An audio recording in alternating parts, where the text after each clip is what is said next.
The other thing that I found out was, in California at least, is true, right? You're not allowed to videotape like that by yourself, by myself, because this is a public. It's a pseudo, semi, kind of, sort of weirdly public, and anything public has to go through the local union, right? So you can't just keep a camera there to videotape me because it's a public stuff. So we have to hire a video technician, unless they sign a waiver saying we relinquish the rights. What happens if you get caught? Oh, then so if it's just me, it's okay, right? But since I represent Notre Dame, the local union would fight Notre Dame. What about photographers? Does that only apply to video or photographers? For photographers too. Oh, wow. So you can take photographs of yourself, but you can't take pictures of, you can't take pictures for the department web page by yourself and not hire a photographer. I don't know the details of why it's affecting something, but we couldn't, for a conference I was running, I couldn't just put a camera and then record the stuff because you got to get permission from these people. So it's not like you go and ask this one entity. You have to ask a whole bunch of people. It's not a trivial task. So you need to tell them that you're not going to make money off of this. This is completely free. This is explain, get permission, and then have all the stuff. And well, if it's free, why would they have a problem? That's not their problem, right? I mean, you making it free, it's your stuff, but you're taking their job, whatever, right? That's so I don't know what's the law actually in Indiana, right? So I'm saying all this in video, but I don't know what the law in Indiana. So it may be the case that we need to get permission. So if you ever become very popular, then I'm sure this somebody may come after this stuff, right? But anyway, so those are so there are some legal issues which I don't know what the answer is for, but I'm more interested on the non-legal aspects of how this will change society or what have you, right? So for example, if you take this video and then say something, add your comment and post it on YouTube, right? And I think that's perfectly okay, but I'm not sure how well that goes in the whole aspect of it. So I still haven't graded a homework assignment. I'll probably give it on Thursday. Sorry about that. So we're going to continue back with the quality of service from the Multimedia Systems textbook, right? And to recap, yesterday we were talking about, we were introducing the notion of a quality of service, and quality of service can mean different things in different levels. It could mean the perceptual, what you see. It can mean what it means to application and the systems aspects of it. And I kind of alluded to the fact that it's a really broad topic. And I'm just going to give you a very high-level view. And the high-level view was you need to be able to figure out what is it that you want, what is quality of service means to you, have a metric to measure it, have a metric to tell the different participants that this is what I want. Can you give me the stuff, negotiate it, hold them to what you negotiated, and have it happen end to end, right? And we kind of little talked about the network part, and today we'll look more at the operating system component and what that means.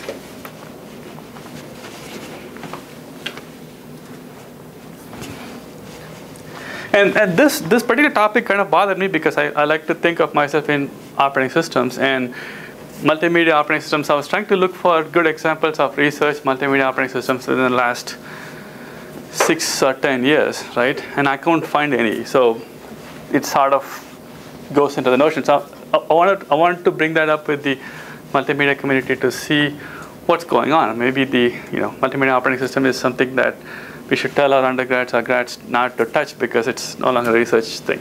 But there's no research going on, right? And I think I know why, but we'll leave that till the end, right?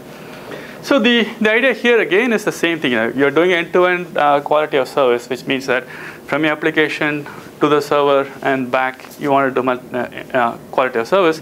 So if you sort of looked at the network aspects of it yesterday, the next aspect is to look at the operating system, either on the desktop or on the server, and figure out what the local machine can do to give you quality of service, right? So the real aspects of it, the OS scheduling and all those things belong in another class. And fortunately, all of you are required to take either the grad operating system or the undergrad operating system. So you should be aware of many of this stuff. You spend a lot of time in trying to figure out how to schedule CPU or memory or disks or what have you. And we'll look at, again, some of them in the context of what it means for multimedia streams.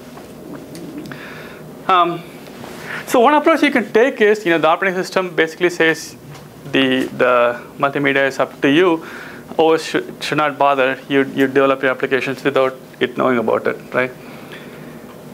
And you could do that, but the problem is most of the commercial operating systems you buy out there they all end up playing some sort of a media objects, and that's sort of the selling points even for Windows XP or Vista or Mac or what have you, right? So at least for desktop users, they like something where they can watch a DVD or play something and sort of look good. So they demand sort of the ability to at least play, right? Or develop little applications, like many of you try the iMovie and stuff and be able to do some of these things and have them perform good. So there's a desire to push some of the functionality into the OS in whatever context. So we can't just say that. We can't just say sort of like the old Unix kind of model. It's up to you. Do whatever you want at the application space. So we'll focus on the three things that are locally controllable. One is the CPU, one is the memory, and one is the devices, right? And CPU is the real-time scheduling. It's sort of what people in real-time community would be interested in. Like we said, the real-time processors have resource requirements which can be quantified. So you should be able to say that to the OS what you want and have the OS implement your policies, right? And again, we have the notion of whether it's the hard real-time or soft real-time. And multimedia operations tend to be soft real-time for the most part. So you should be able to tell this stuff and get your CPU allocations. The only glitch is if you take operating systems course, right?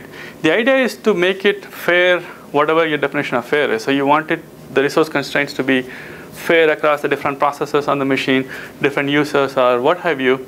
When you have any kind of real-time requirements, playing fair and make it useful for others, it's not that trivial, right? So what is fair? If I'm sitting on the console and I'm watching a DVD movie, the fair thing is to give all the resources to me so I can watch the DVD, right?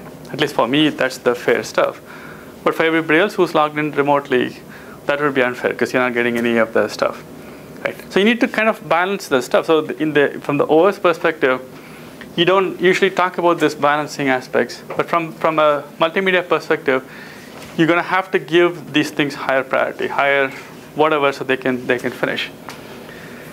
So essentially, what most operating systems tend to do is have a hybrid. Like your Linux or Mac or Windows, they are pseudo real-time operating systems. They have a notion of real-time operating system scheduler.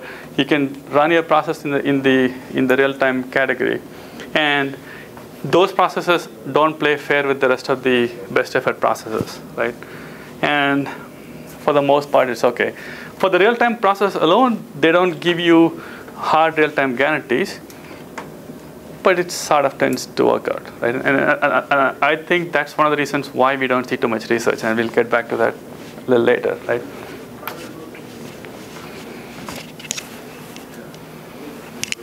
So within the OS itself, right, if you were to implement this as a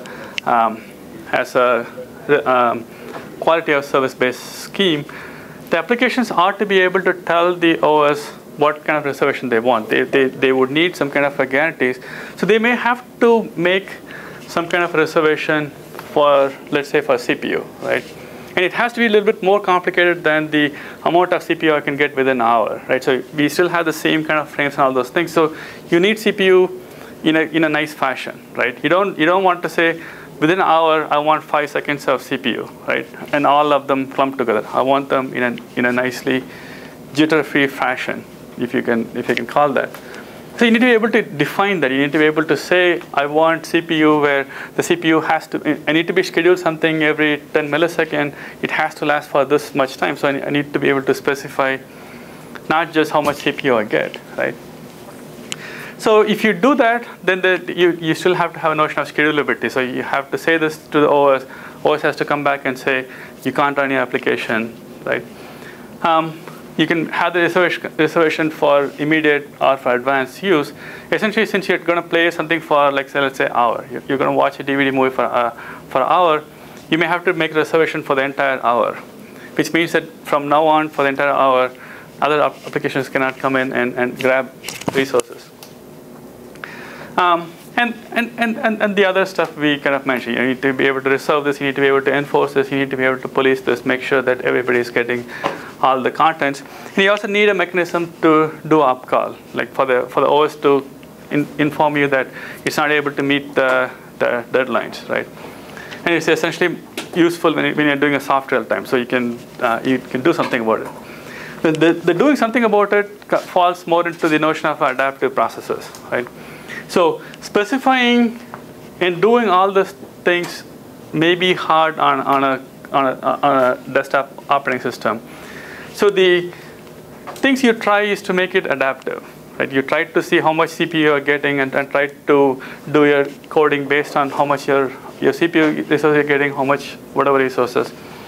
You can either think of two things. One is like the adaptive application has no concept of what the OS is doing, or you can still have a sort of a hybrid where you specify what you want, the OS tells you what it can give you, but you are also adaptive along the way. So you try to manipulate what you're trying to do, right? And these are different ways to go about it. So I would think that your traditional Linux media player would be adaptive with no concept of reservation, right? And as you can imagine, that's not exactly a good model, because if you run anything else, your player would freeze up. And you have various notions of these stuff, right? The other stuff is usually hard for you to express. Like if you're developing your own browser, it's hard for you to define what resources you need, how much you want it, express it to the OS, and get the whole process going. And that's one of the reasons why there are a lot of research projects which are trying to either do it automatically or figure out how to do that, right? And I think we have solved it, and I'll show you how some of the Mac and Windows tries to solve that. Essentially, they kind of have a library that you use, and the library defines all these parameters for you and negotiates with the rest of the OS, right? Yes? Does the Windows Media Center take care of any of this, or what's involved in that? Yes, I mean the Windows Media Center or Mac OS X basically does some of this stuff, right? They don't do full reservation, but I think they sort of more in they know how much operations you would need because you open those. I'll get to that in a little bit. Again, at a very high level, because the details are, actually the reason is details are not forthcoming, right? Like either Vista does not release. I was trying to look through to see documentation on. I mean, they would like to give you the API, but not what exactly they're doing to get good performance, right? But it's kind of easy to figure out what they're trying to do, because I think Vista calls it glitch-free programming, right? And I guess that means that it's running at a higher priority, higher real-time stuff that nothing can cause a glitch for it. And sort of the two theoretical or important real-time schedulers that you ought to know is the EDF and rate monotonic, right? I mean, these are the basic 101 scheduler, real-time scheduler kind of thing. So the fundamental difference is EDF is a dynamic scheduler and rate monotonic is a static scheduler. What this means is, like when you have an EDF, it sorts the runnable processes based on the earliest deadline, right? So it has notion of when it has to be run. Both of them need a notion of when it has to be done. So it'll run the one which has to finish the soonest, right? And you can prove that it's optimal within that constraint, right? It's optimal in terms of using all the CPU resources. So it will miss deadlines, but for a dynamic algorithm where the decisions are made on the fly, it'll give you the optimal result, and it can potentially achieve 100% CPU utilization, right? You'll miss deadlines because if you come into the system later than when you should have, then you lose out. Or the other processes in the system who have higher priority than you, then you don't get to go, right? So you have a notion of priorities which affects this stuff. So within those constraints, that's the optimal, right? Rate monotonic, you say everything up front. You say what you want, what the different priorities are.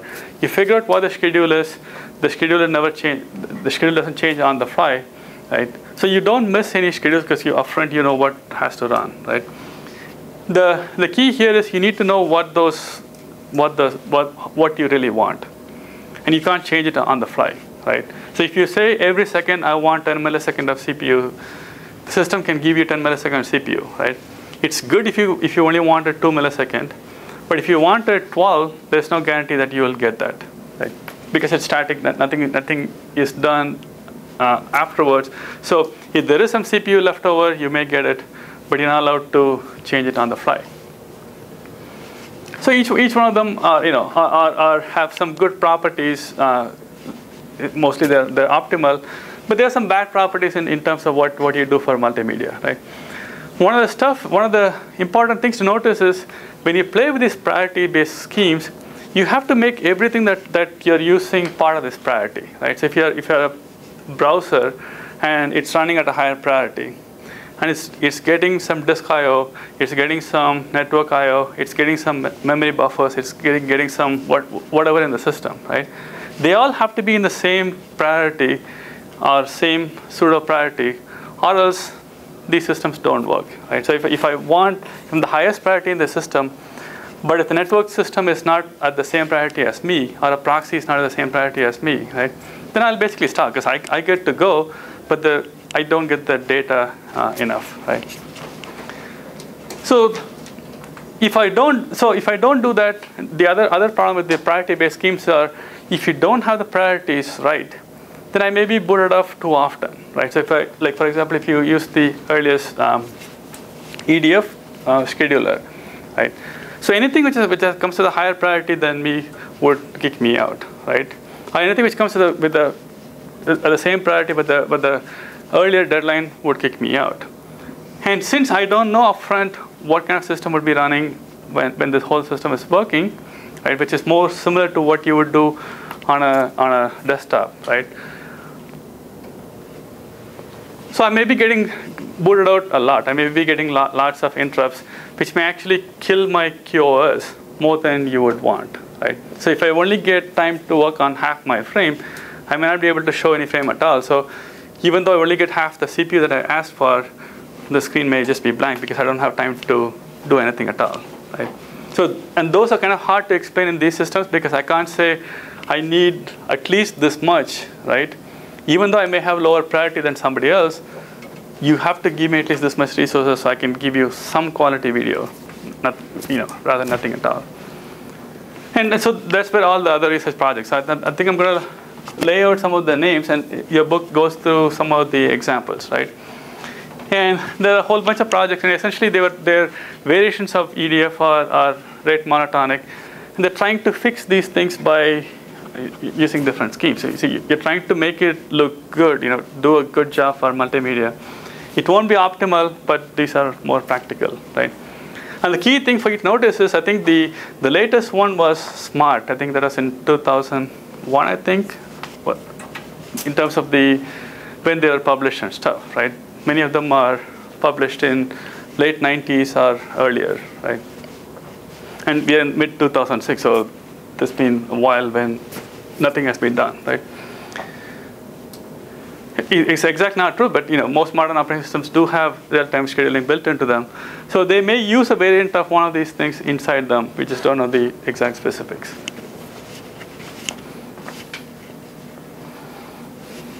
So I kind of alluded to the fact that CPU is not the only thing. You need to get the whole system to work, especially if you're using inter-process communication in whichever form you mean, right? Whether you are passing messages between applications or whether in terms of next slide, in terms of allocating memory, you have to give them the same kind of priority, right?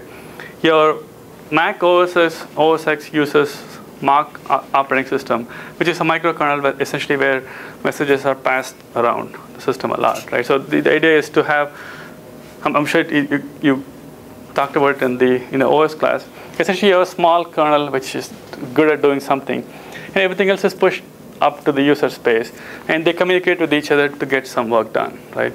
So those messages will have to have the same priority as the processes, or else this whole scheme would fall apart, because I have a message that I need to send, but I can't actually send it because I'm at a lower priority, what have you, right? And these are not trivial, and these are important things, and then there are various efforts to do that. It's not trivial because some of the, if you look at the regular OS, some of the layers may not even have a notion of this, right? For example, if you get an interrupt, if you get a device interrupt, right? For, let's say, if a disk block is read, is finished, or disk block is ready to be read for you to do something, right? If you do the different priority level, right? I may say that this media player requires a lot of disk I/O, so have it read fast, right? If I get an interrupt from somebody else that I know is not a higher priority, I don't want to accept it. I just want to say, go away, come back later, right? But the problem is I don't know who it's coming from, because I need to actually process the interrupt. I need to open the interrupt. I need to figure out, read some of the bytes in to figure out that it's not for the higher priority process. So I got to throw it, right? It's especially true for network process, right? If I get a network packet,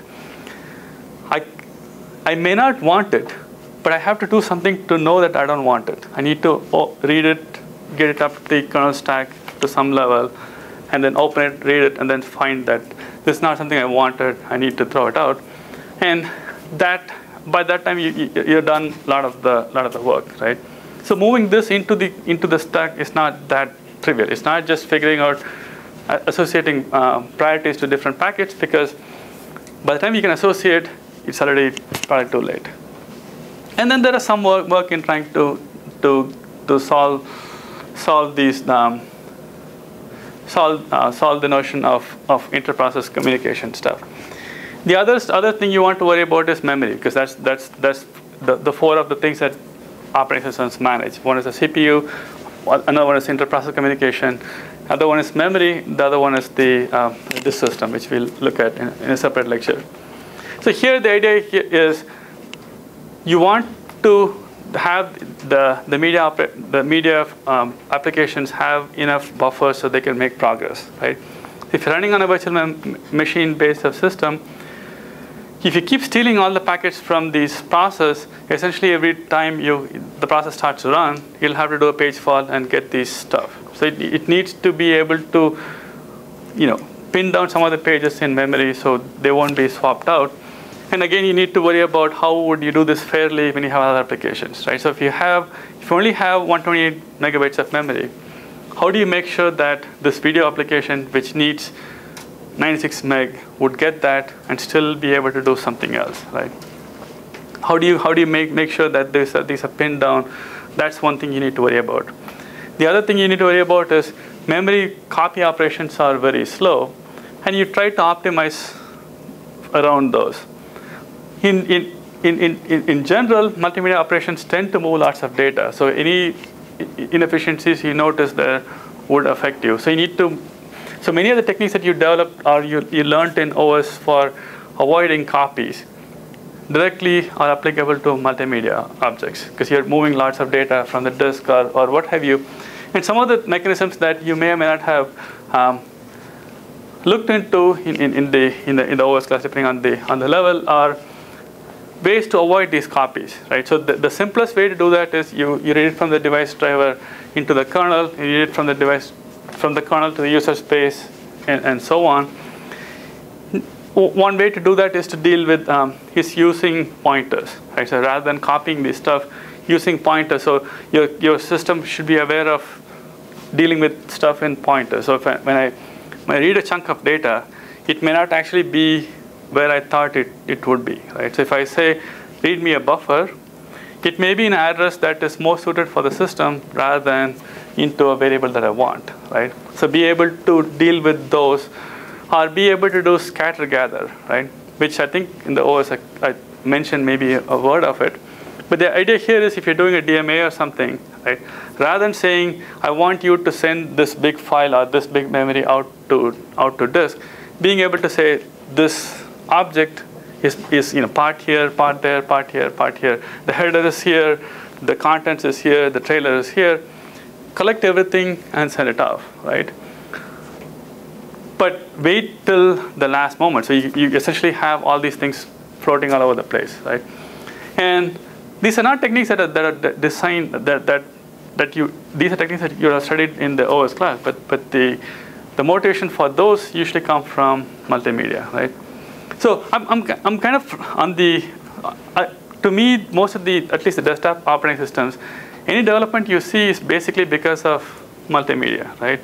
Because they kill those machines. They're the ones which may require all this stuff. So any of the advances you see from on the OS side was probably motivated by one of these things, because there's a lot of data to move, right?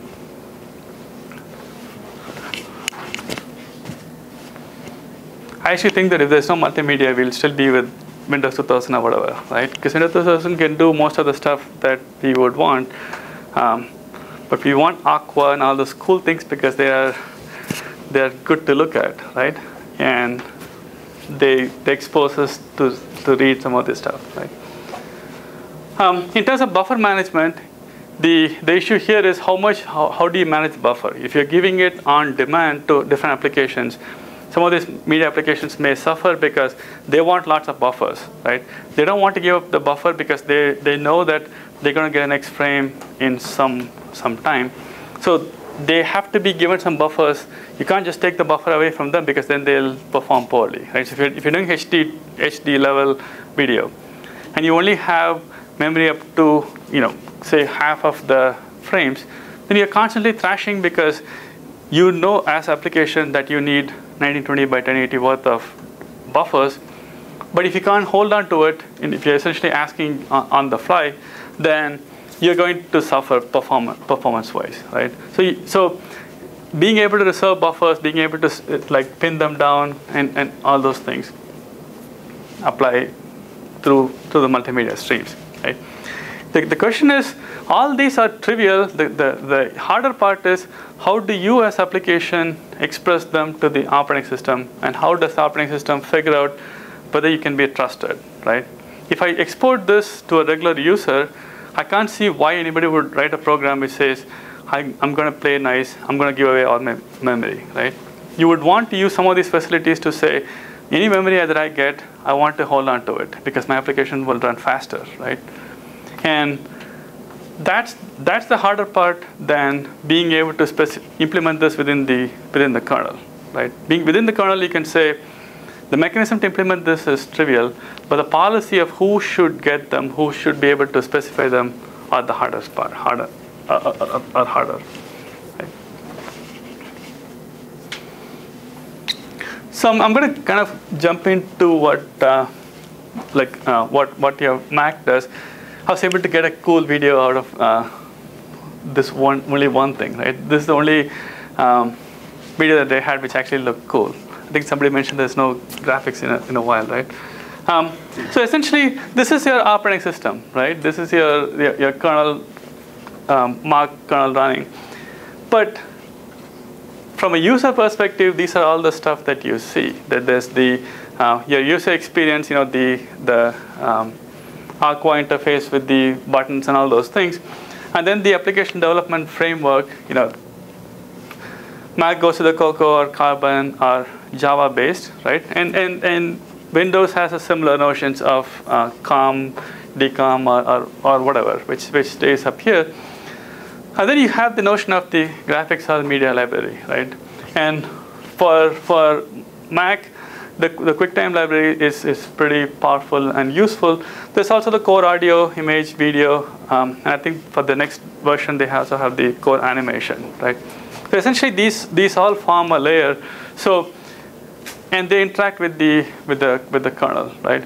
And they can implement certain policies. So the idea here is, if you were to develop a code to capture videos or frames or what have you, actually it's one more slide over. If you use the QuickTime component, right? Essentially you can you can build using these different components and operations on those components. So to read a multimedia file, right? So you would call the movie file. You set up the right data handler to read either from a file or from a network connection, right? And the movie toolbox gives you operations like play or what have you, right? So in this case, you can read the file by defining this movie object, defining where the input should be, and then do the read operation. And then it'll figure out how it should be read, right? So you can move a lot of the functionality in here to do some of the things we talked about, right?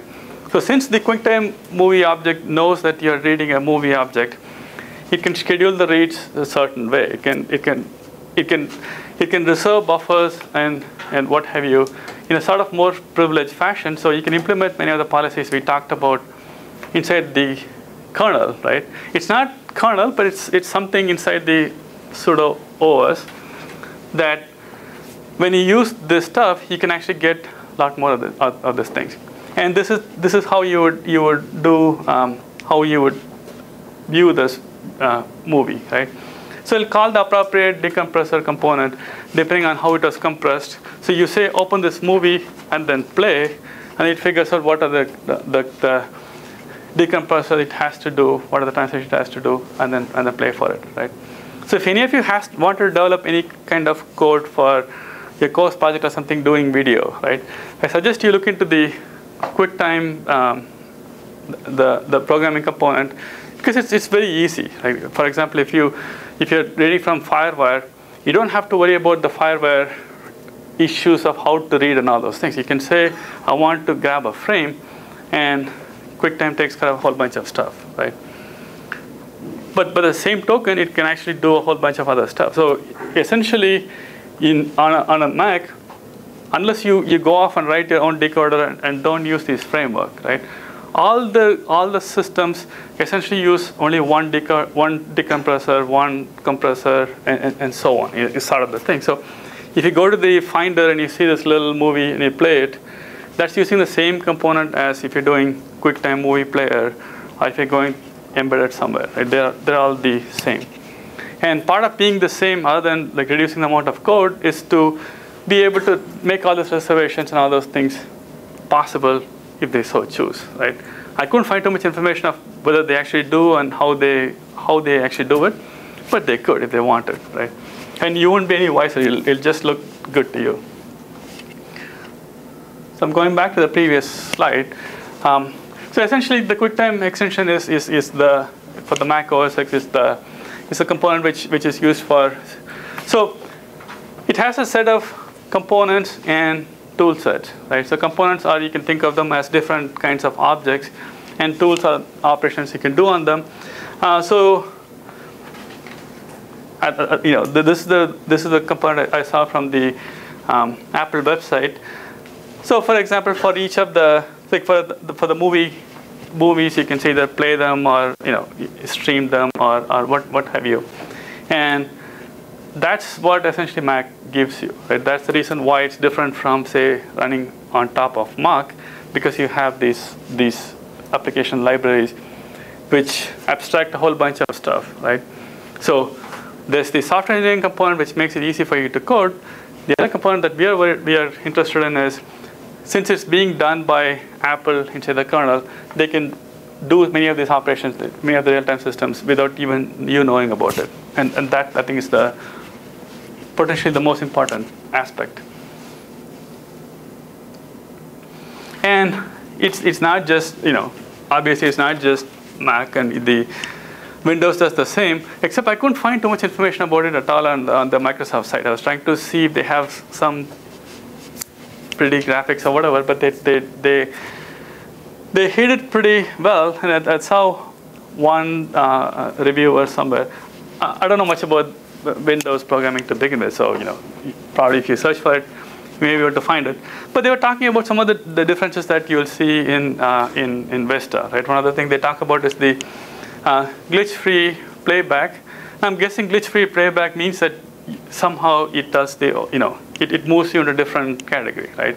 That there's the Windows itself can support real-time and non-real-time applications, but since it knows it's a component, since it knows the audio, it can put it in a different schedule without you knowing about it explicitly, right? Yeah, it will do 32-bit audio, which is better quality than you would ever want, right? Yes? Oh,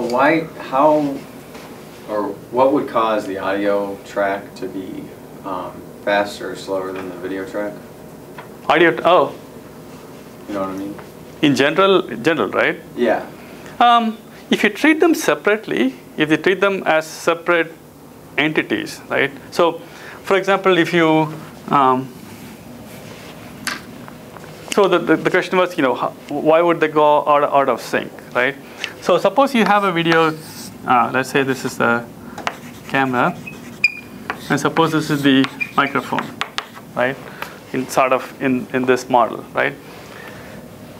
And there's a CPU here, and then let's say this is a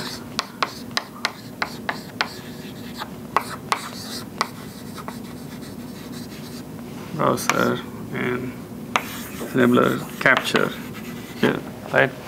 So the timing aspects of all this stuff is, depending on how independent these are, you'll run into synchronization problems. Depending on how similar they are, you'll run into, let me finish the thing, right? So let's assume this is running its own clock. It's running its own clock, right? If they both kind of join together and send it in one stream, they can timestamp them together so they are always in synchronization. So for example, if you use a FireWire, right, you essentially have the synchronization because your camera kind of puts them both together. Like for example, right now that camcorder is taking this audio, putting it together and recording it into synchronized form, right? But if your PC, you had the camera coming from one input and this coming through the sound card, right? Then somebody has to do this synchronization, right? So because right now this will say on time, T1, I caught this frame, and this will say on time T1, I got this frame, right? And in your OS course, at least in the graduate level, you are known that these cannot be synchronized, right? Because they are relativity theory applies, right? So you can only synchronize based on what you can see.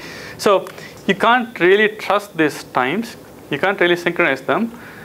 But even if you could take those into consideration, something up here, your process has to read both of them simultaneously and try to keep them synchronized, right?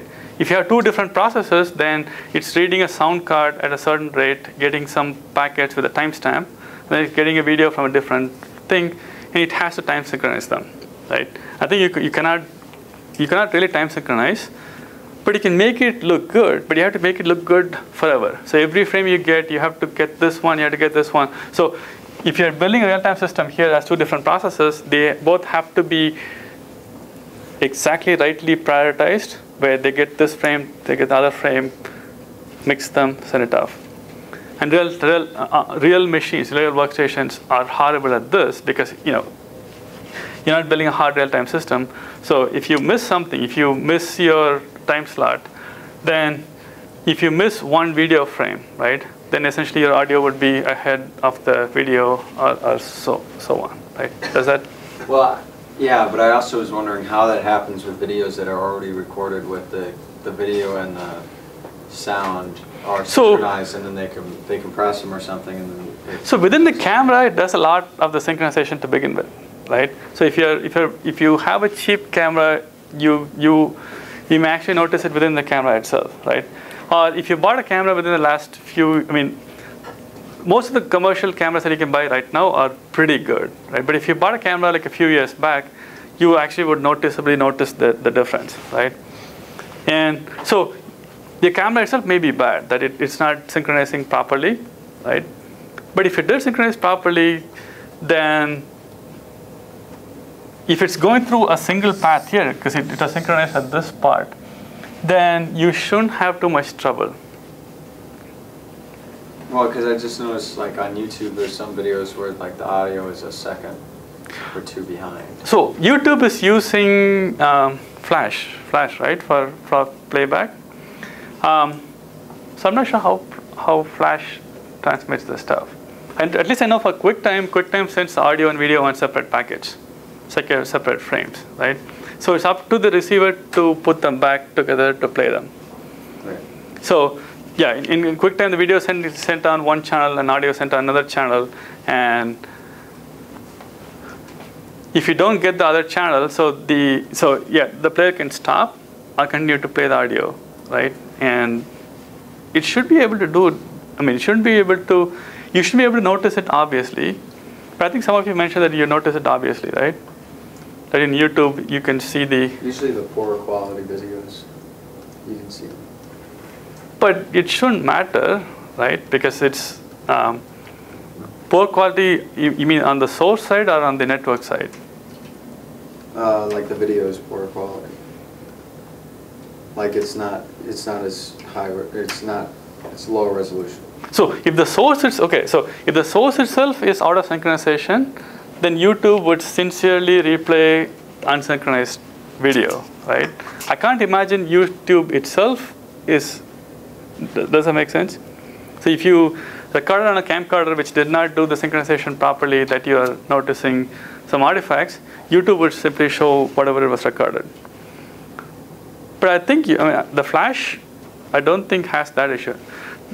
The version of Flash, the Flash is not a good compression scheme, right? I don't think it's as good as if you use MPEG-4 or something. But you shouldn't have the synchronization problem at the browser level, right? But if you did, and that's maybe one of the reasons, right? If you're getting one of the audio feed and not the video feed, you can choose to stop. Sometimes it lets it go, right? I'm guessing that's what is happening, right? Okay. But they may be doing that because for most of the time it may be okay, right? So if you unless you're watching this video and then zooming it full HD and looking at my lips to see where I'm moving, right? Essentially, for the most part, it's okay if you go a little bit this way, right? If you don't believe me, then your TV does that all the time, right? TV is never exactly synchronized, but it's okay, right? The only time you notice it is if you're talking to somebody on the like CNN or something, and somebody's in like Afghanistan and they're talking over the cell phone and or some satellite phone, and the video is coming through a different channel, right? There's obviously you can notice, right? Yeah, this is like stand-up comedy. You can kind of notice this because they usually have like a lot of physical movement while they're telling their jokes. Physical movement should not cause that if you do it right. Well, right? no, I mean just you could notice that there was in some of the videos that did have the one like a second or like a slight delay. You could notice it just because there was a lot of. Sometimes you notice it if you are further out, right? If you are watching somebody who's like really far out and you're zooming in, right? Light comes in faster than the audio, so you notice that effect sometimes. Okay. Because it's not come in. Usually, if you don't place so much importance on their face, you're okay. Except for scenes when they're talking and then you move on to some other scene kind of stuff, right? But you definitely do notice it if you're watching somebody in Afghanistan, right? They're like, oh look, like there's something, and you're looking at the video, and they're still talking, and then slowly it happens or something. You can always tell if people are getting slapped. Huh. Because the sound and physical motion are so coordinated or something like that. Yeah, if you're slapping somebody, right, then you expect when the slap sound happens, the hand to be somewhere here, right? Or else it'll look like a really poorly made action movie, right? I mean, essentially that's what happens, right? They're like I'm doing like this, and then nothing happens, and then you hear this like noise of somebody hitting, and you're like, no, right? Yeah, poorly made kung fu movies, right? So this used to be a lot horrible when you do this in analog, right? It's much, if you have any of the DV camcorder and something, you probably don't notice it. But if you're doing it in analog, and if you so in analog, most likely you won't have a FireWire. You'll have to have a video capture card and audio capture card separately, right? I think at least JP, I think you used to do analog camera capture, right? That's nearly impossible. You need somebody who actually knows what's going on and try to synchronize. I mean, actually not know something, right? Because it's purely magic, right? These are one even coming from one end. This is coming from the other end. there's not a whole lot of tools you can do to kind of keep them going faster and synchronized, because there's no notion of a time and everything, right? In the digital realm, in the mini DV format, it's all synchronized within the same stream and fully digital. So when it comes to the PC, all I see is like these frames fully encoded in MPEG-2 or whatever format I want, fully synchronized. I don't have to do anything, right? So we don't have to go into details of how they do, because hopefully we are past that time. But it's very hard, right? It's nearly impossible. And TVs have a really tough time. So if you ever have a chance, if you go to a basketball game or something and you see these guys over there, right, the TV technicians, ask them about synchronization, right? It's very hard, and they do it by experience or whatever, right? And most of the time you don't notice it, so you're fine. The football games you probably don't notice. You can't hear what the players are saying anyway, or you don't want to hear what the players are saying anyway. So, because sometimes you can see them, right? They go like, I'm going to say it, but you know they're obviously not saying something that you don't want to hear or get slapped with a big fine. So it's blissfully good that you don't hear them, right? So that's the notion of what happens. Like the same kind of ideas. You got to be able to figure out what you want, be able to express them, and be able to resolve them. The more accurate you are, the better things you get, but you don't usually know how to be accurate, especially when you have iframes and pframes and all those things. You don't know how much exactly you need for decoding each frame, right? You can't say, give me the whole CPU, and I'll deal with them. Don't schedule them, right? Up until now, right? And that's, I think, the key, right? Before you couldn't say, give me a CPU, I'll just deal with this stuff. All the scheduling and all these things we talk about, most of the time happens because you don't have enough resources, right? If you don't have enough resources, you got to be extra careful to make them look nice and everything, right? Once you have like dual core or quad core or whatever on a machine, I just don't believe that these are that big a deal, right?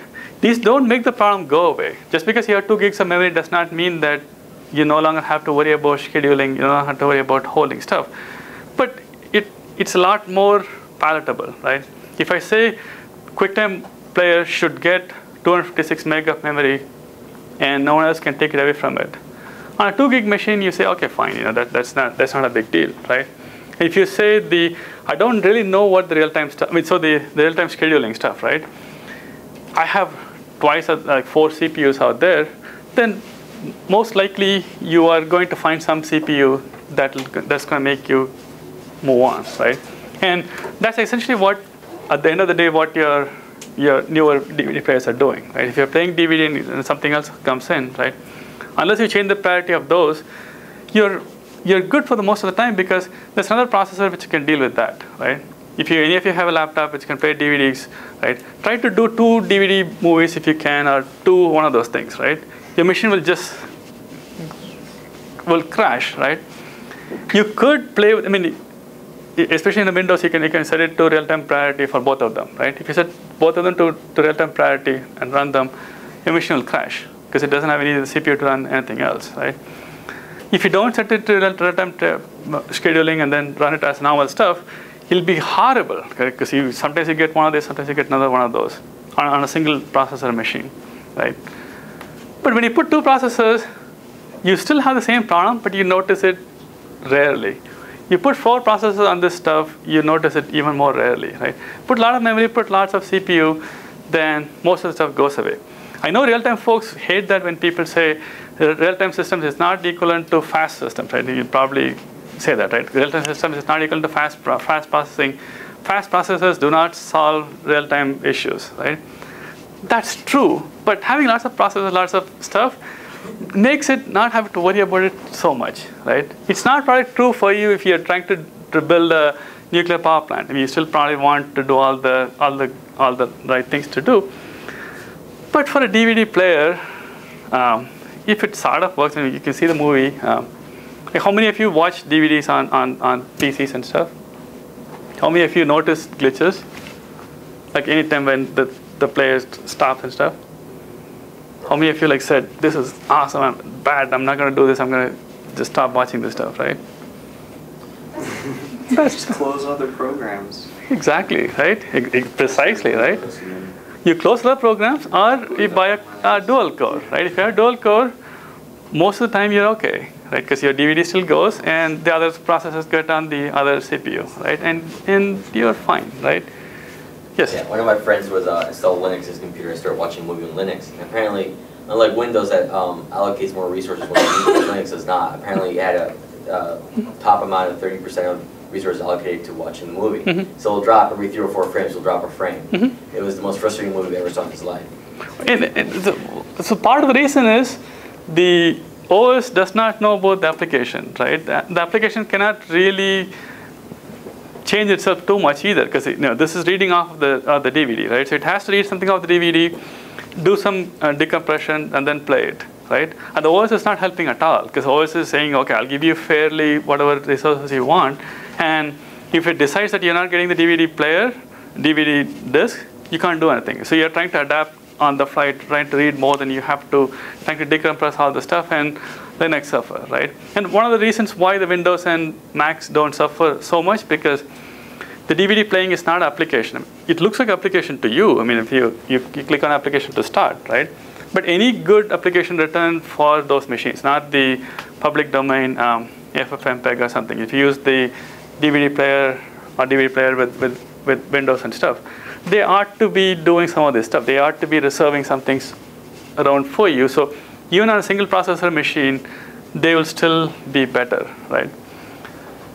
Because you're short circuiting some of the stuff that the OS would do, because you're no longer the operating system, right? So in the graph we had, right, what is operating system, what is not operating system, right? Technically, only the Darwin, the red box at the bottom is the operating system, but practically, Cocoa is the operating system if you're using Mac, or DCOM is the operating system for you if you're using Windows, right? But in Linux world, you are stuck with dealing with the kernel and whatever, right? So, but for the other stuff, yeah, it's a problem. Yeah, you need to worry about buffers and all those things, But buy 2 gigs, buy 4 gigs, buy whatever, right? So if you have a memory, at least for the soft real-time systems, they're not a problem anymore, right? And that's my conclusion, because no one is doing any research on this. Because if I tell you that, look, in your laptop, playing video is a hard thing, we need to do research on it, how many of you would jump up and say, yes, that's a problem, I can't watch video on my laptop? And who raises a hand, how many of you have a laptop which was built within the last 3 or 4 years, right? You can't say I bought a laptop I inherited from my dad, which is like 20 megahertz Pentium or something, right? But the other case where all this happens is in cases where you don't have enough resources, right? For example, your iPod, right? Your iPod obviously does not have the CPU or memory that these things would want. How do they survive? Well, it's a smaller screen, so you need a smaller resolution, I guess. That we don't have to process that much information as you would have in a larger screen. But they probably have like very small compute engine too, right? I mean, not anywhere close to the ones we have on the laptop. They also don't have other applications running. So I mean, they are the. Well, they do have the applications. They are the everything. Oh, but they do have the application, right? Like you can change the volume control and stuff, right? You would not be too happy if you start the video playback and you can't change anything, right? Well, yeah, but you don't have like a spreadsheet running in this, I mean. But I think the key there is it's hardware based, right? The MPEG-4 is not decoded in software, right? So all the OS does is say, okay, here's the movie, decode it, then it goes up, right? The CPU is essentially controlling maybe the volume control or whatever, but it's not doing anything, right? And that's important, right? Because if any of you watched the Apple announcement, Apple is not the only one who's doing this.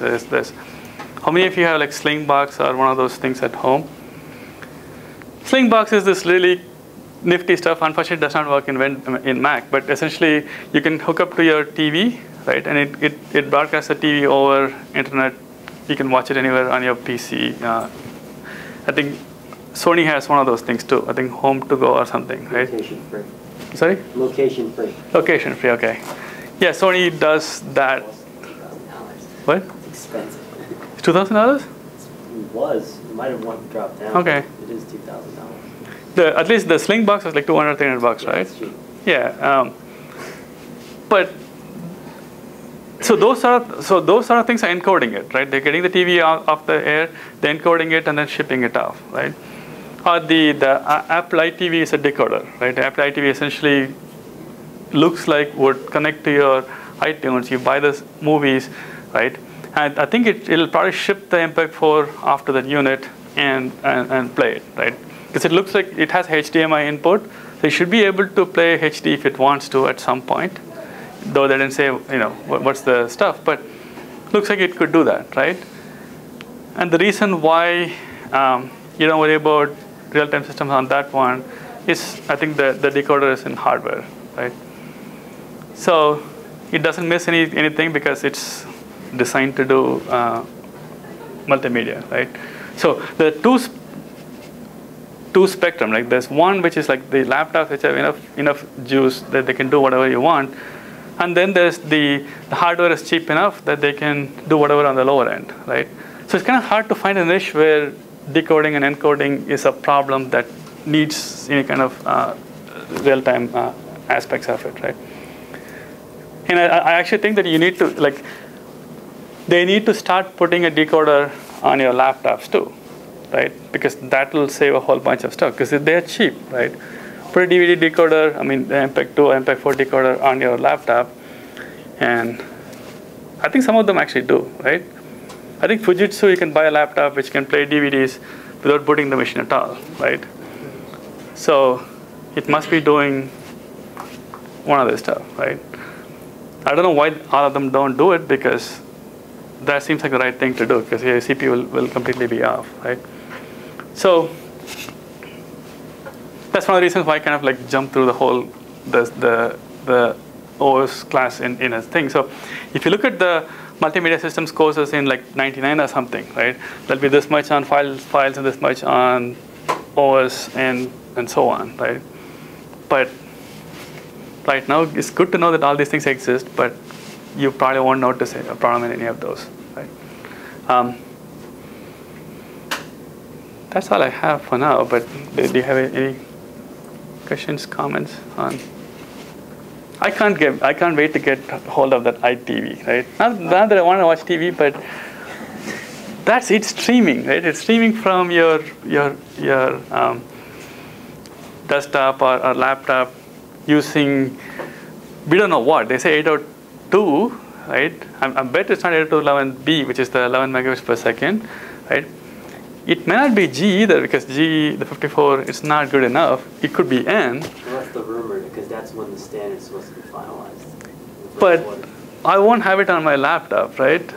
So I don't know, but but it sounds like the sort of thing that'll be interesting to look at.